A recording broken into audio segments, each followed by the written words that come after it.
Merci d'être resté avec nous pour le docteur. Merci Marina d'être avec nous aussi. Je voulais juste voir si vous pouviez finir l'émission sans moi. Mais... C'est bon, c'est fait.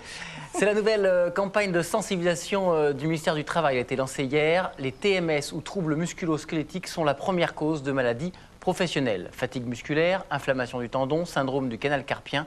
Le terme de TMS recouvre des pathologies qui sont multiples mais qui n'ont en commun que le fait d'être provoqué par le milieu du travail. On estime que des dizaines de milliers de salariés souffrent de TMS, avec pour les cas les plus graves des handicaps à vie et pour les entreprises un coût très important.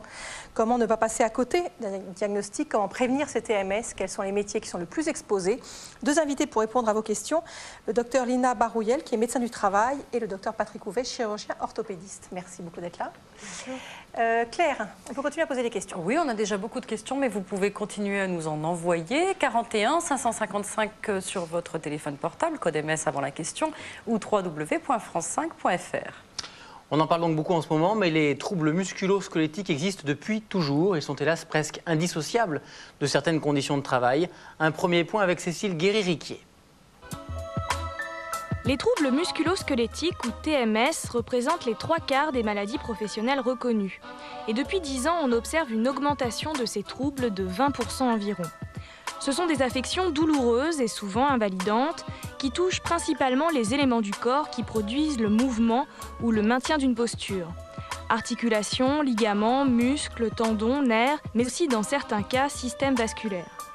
Il existe peu de symptômes, la douleur est souvent le seul signe.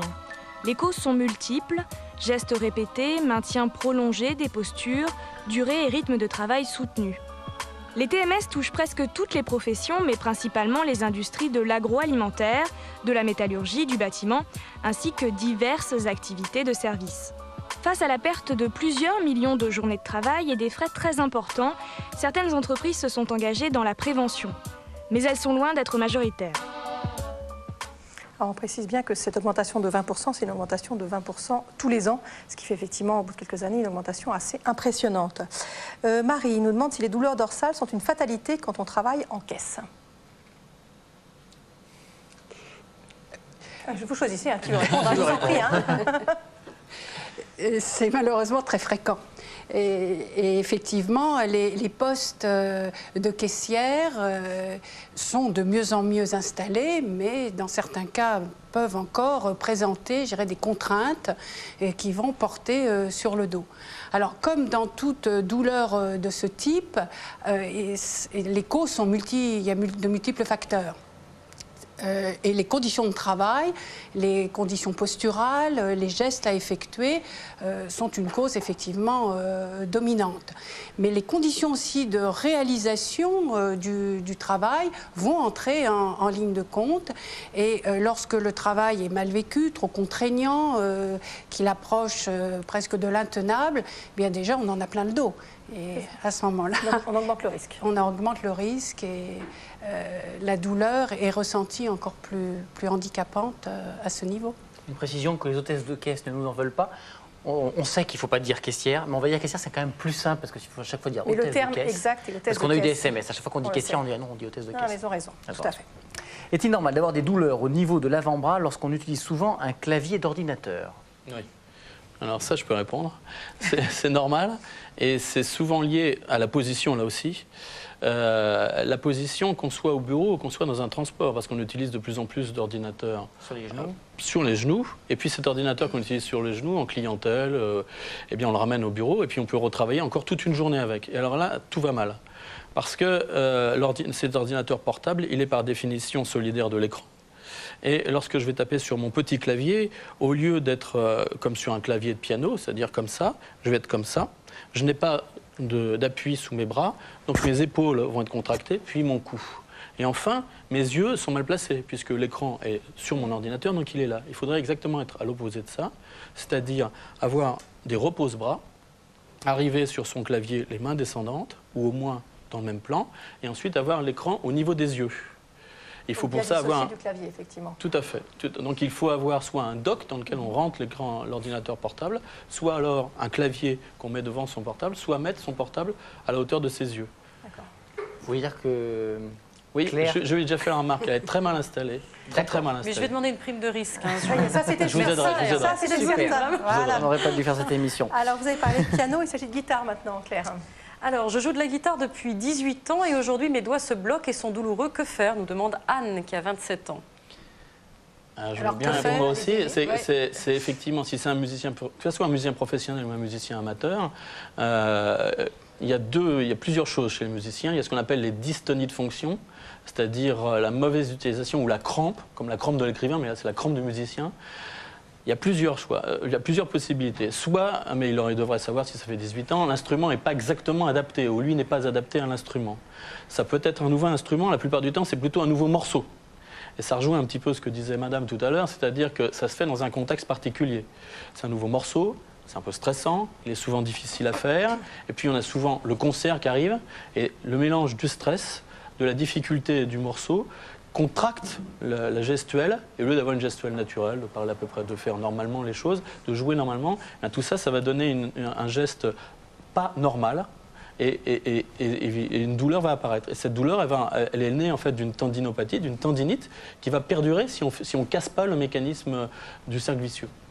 Et puis il y a un aspect, c'est la répétitivité, puisqu'effectivement le musicien va en permanence Répéter très souvent son répéter le Mais est-ce geste. qu'il y a des gestes répétitifs qui peuvent ne pas donner de TMS? Reprenons l'exemple de l'hôtesse de caisse.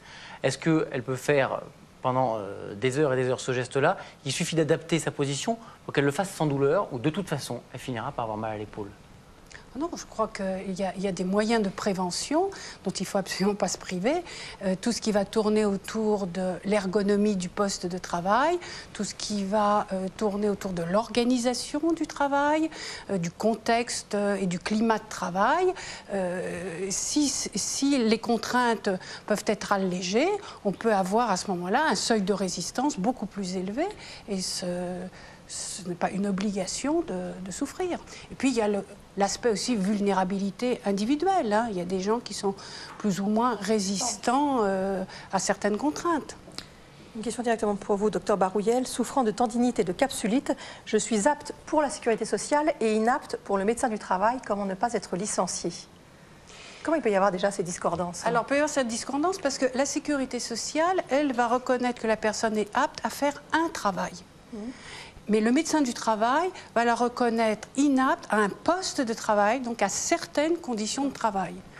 Les conditions de travail qui sont peut-être celles, effectivement, à l'origine de ces dysfonctionnements musculaires et tendineux, si on continue à l'y exposer, vont aggraver sa pathologie. Donc le médecin du travail là, est obligé de la déclarer inapte. Alors, à partir de là, évidemment, le risque de licenciement existe bien, puisque l'employeur, face à une inaptitude déclarée par le médecin du travail, a l'obligation soit de reclasser, et cette obligation de reclassement, d'aménagement des conditions de travail, sur avis du médecin du travail, est une obligation très forte. Mais s'il peut démontrer qu'il n'a pas les moyens de reclasser la personne ou d'aménager ses conditions de travail, c'est souvent le cas malheureusement dans les petites entreprises, et bien là il y a une procédure de licenciement pour inaptitude médicale du fait de l'employeur qui peut se mettre en place. Claire ? Comment prévenir efficacement l'apparition de ces troubles chez les salariés de l'industrie automobile? On sait que ces salariés-là sont particulièrement vulnérables. Ça a été assez bien décrit d'ailleurs, c'est qu'on s'est rendu compte que les actions répétitives donnaient plutôt ce genre de pathologie. Alors la plupart du temps, on a essayé de faire que les gens aient des actions différentes au cours de la même journée, c'est-à-dire au lieu de simplement cliquer, serrer, bouger, eh bien on leur a fait faire, on les a fait tourner sur différents postes, de façon à ce qu'il y ait un certain travail répétitif, mais de multipostes. Et le fractionnement fait que les troubles n'apparaissent pas. De la même façon, en dehors de l'ergonomie du poste, on peut proposer à chaque personne d'essayer d'aménager son propre poste ou de donner des clés pour que l'employeur et le médecin du travail puissent modifier cette ergonomie. C'est-à-dire que si les gens n'ont pas un siège tournant comme ça et qu'ils doivent aller chercher une pièce pour la mettre, simplement en expliquant le geste, on va comprendre que mettre un tabouret à pivot, ça va changer entièrement l'approche de la pièce et le montage. Donc faire remonter l'information au médecin du travail et même à la hiérarchie, c'est important. Ok. Reportage. Je vous propose qu'on regarde un reportage où on est allé dans une entreprise spécialisée dans la production de bottes de chasse et de pêche. Ici, 16 des 20 maîtres bottiers ont déjà été plusieurs fois en arrêt maladie. Pour prévenir les TMS, la société a décidé de créer de nouveaux postes adaptés à la pénibilité de ce genre de travail.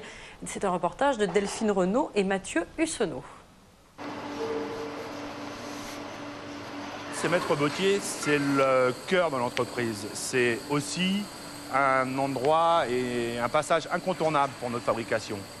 On s'est aperçu entre 1999 et 2002 de la recrudescence des maladies professionnelles. C'est un travail qui est relativement pénible puisqu'ils assemblent en moyenne 30 paires de bottes par jour. C'était effectivement des problèmes de dos, des problèmes de canal carpien, des problèmes de poignets. Donc il a fallu remédier à ces problèmes.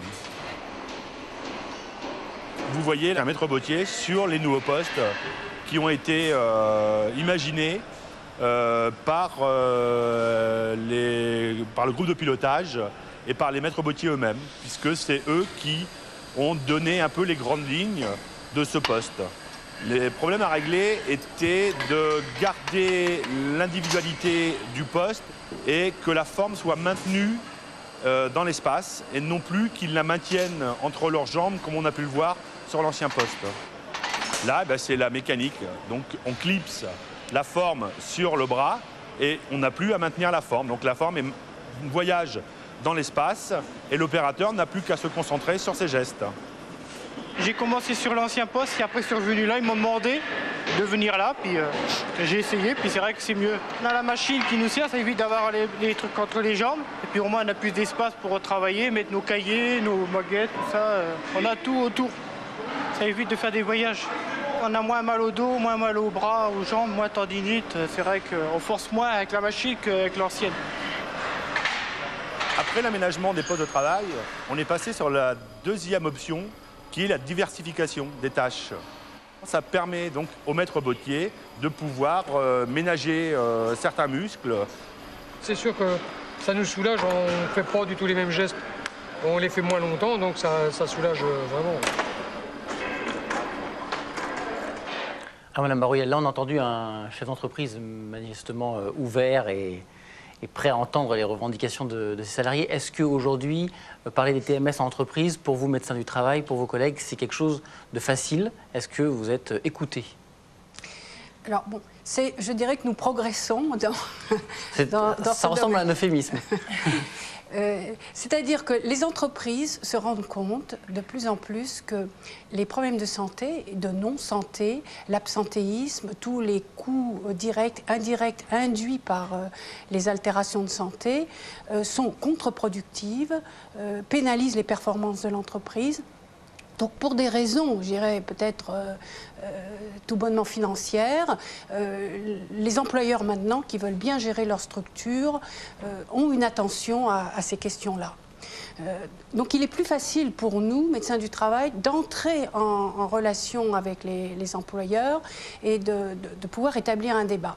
Mais à côté de ça, il est absolument indispensable que le médecin du travail mette en visibilité les problèmes. C'est vraiment à lui de démasquer, de faire le lien entre les conditions de travail et les pathologies présentées par le personnel.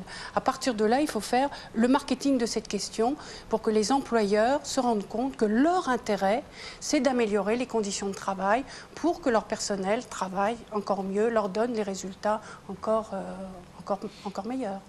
Alors un trouble classique est le syndrome du canal carpien. J'ai été opérée de ce syndrome en juin 2007. La douleur revient déjà. Pourquoi est-ce fréquent? Vous pouvez expliquer rapidement déjà ce que c'est que ce syndrome du canal carpien? Alors, le syndrome du canal carpien, c'est la compression chronique du nerf médian, qui est un nerf de l'avant-bras et de la main, qui s'occupe de la sensibilité des 3 premiers doigts. Ce syndrome s'accompagne en fait de douleurs nocturnes, plutôt en fin de nuit, c'est-à-dire vers 4-5 heures du matin, où on est réveillé par une sensation d'engourdissement de main prise dans un étau. C'est plutôt quelque chose qu'on voit assez tardivement. Typiquement, c'est l'image, c'est la femme de 50 ans. Mais effectivement, on peut avoir cette symptomatologie plus tôt si les gens sollicitent plus leurs mains. Ça peut revenir, souvent c'est quelque chose qu'on entend, et lorsqu'on fait un électromyogramme, qui est en fait l'analyse électrique du nerf, pour voir comment il fonctionne, eh bien on s'aperçoit que l'électromyogramme est normal. C'est-à-dire que les récidives du canal carpien, sauf problème technique, sont rares. En revanche, il existe... Les douleurs sont possibles parce que tout simplement, ce n'est pas la même douleur. C'est-à-dire que les gens associent à la douleur précédente, qui s'accompagnait de paresthésie, une douleur, et qui peut concerner le pouce, avec une rhizarthrose chez la femme toujours de 50 ans, ou alors plutôt des tendinopathies dans le cadre des TMS. Et c'est justement même la définition des TMS, c'est-à-dire que ça commence par un problème, canal carpien ou une épicondylite, et puis ensuite il va y avoir une sommation d'autres tendinites, une tendinite du poignet, une tendinite du pouce, une tendinite de l'épaule, et ça démasque typiquement le trouble musculo-squelettique, c'est-à-dire pas seulement une pathologie, mais N pathologies survenant sur un membre supérieur ou deux membres supérieurs. Et dans quel type de pathologie on retrouve ces syndromes du canal carpien? Quel type de profession, je veux dire?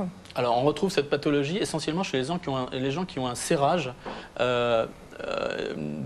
pas un serrage de force, pas un grasp, mais un serrage précis, c'est-à-dire qu'ils prennent avec le pouce et l'index ou avec 3 doigts quelque chose pour le tendre ou pour le par exemple chez les selliers ou chez les maroquiniers, c'est un geste de force en serrant beaucoup comme ça, parce qu'à ce moment-là, on sollicite ces fléchisseurs, et comme les fléchisseurs sont aussi dans le canal carpien, plus ils sont gros, moins il y a de place pour le nerf.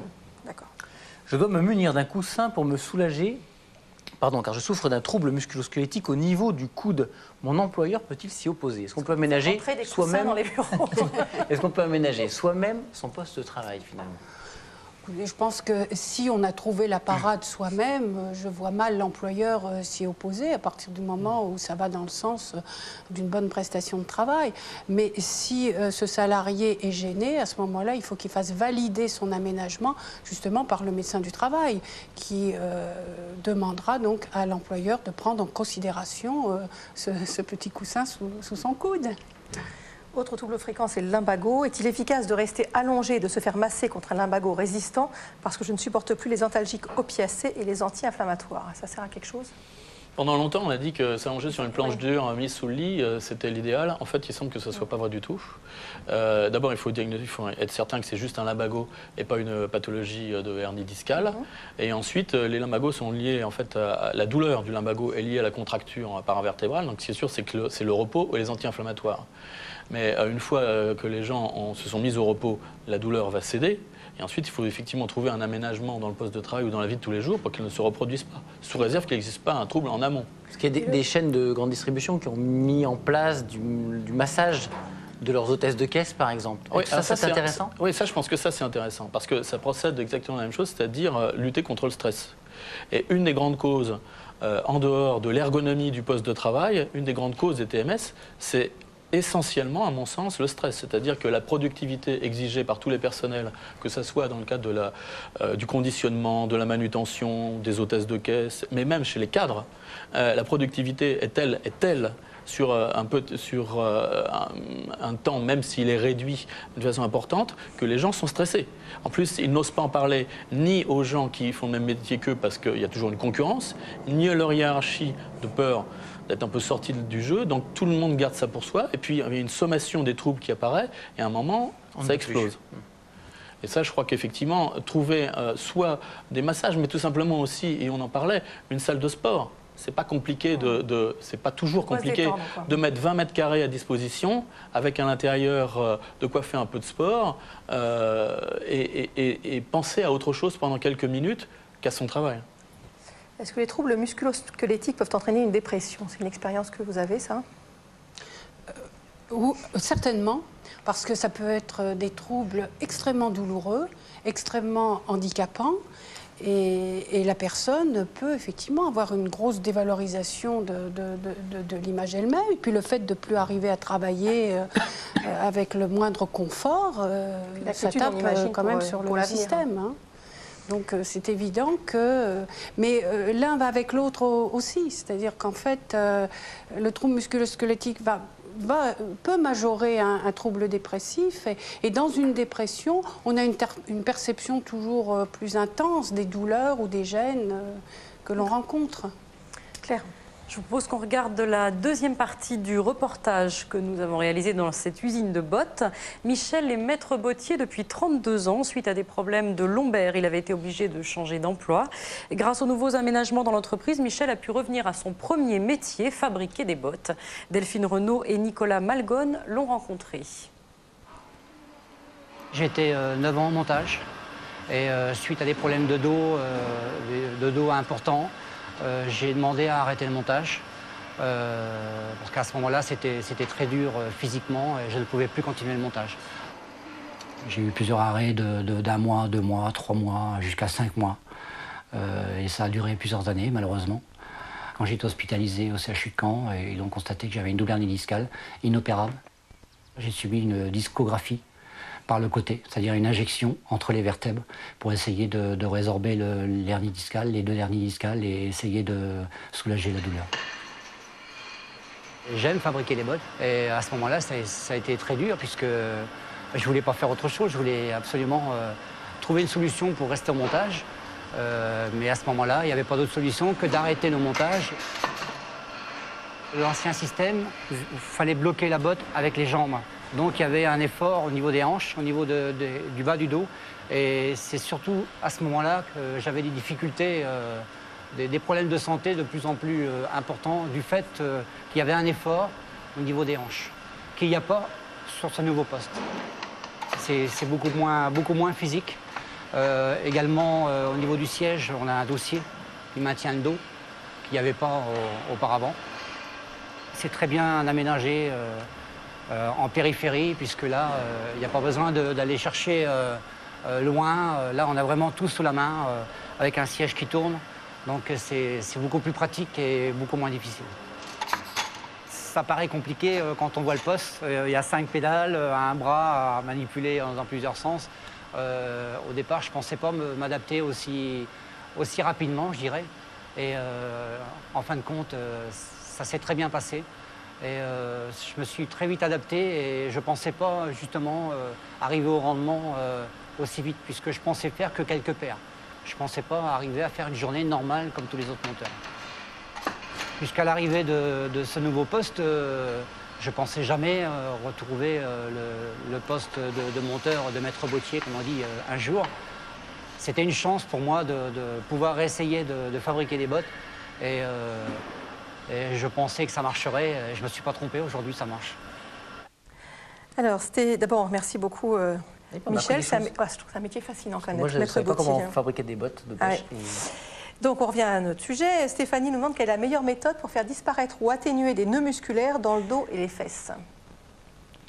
Je pense que ça repose effectivement sur d'abord se déstresser ponctuellement. Ça peut être les massages, ça peut être évidemment, voire même la rééducation, etc. Mais je crois que sur le moyen terme ou le long terme, en tout cas moi c'est ce que je dis toujours à mes patients, il est bien évident qu'on ne va pas faire 250 séances de rééducation.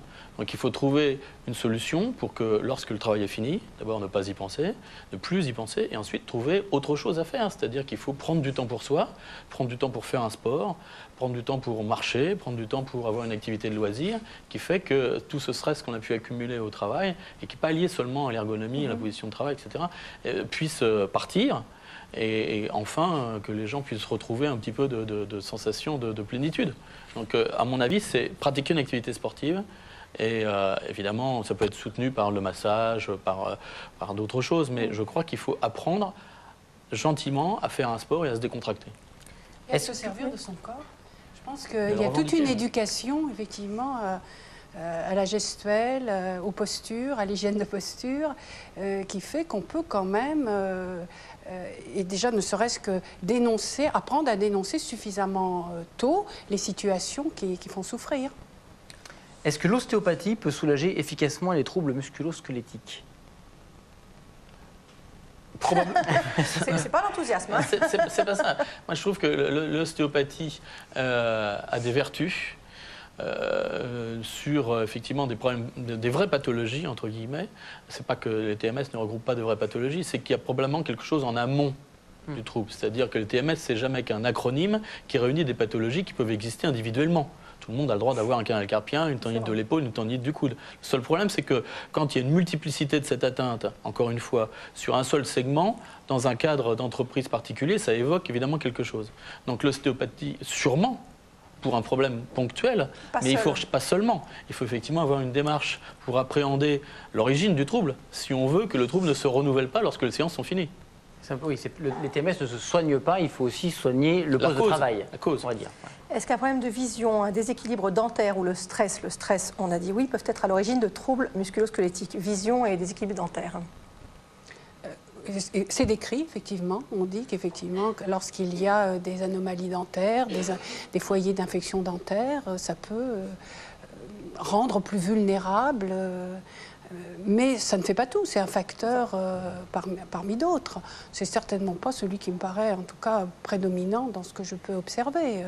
Les autres facteurs, et tels le stress, sont ça, on a évidemment de premier poids. Merci beaucoup à tous les deux pour toutes ces réponses. Claire, on ferait peut-être demain quand même. Oui, demain, on parlera des adultes surdoués. Et vendredi? Et vendredi. On enregistre demain matin. Voilà, oui, c'est vrai que c'est enregistré. Ça, c'est important. J'ai oublié, vendredi, ça sera la maladie de Parkinson. Merci Claire. À demain donc pour une nouvelle émission. Excellent après-midi, à demain, au revoir.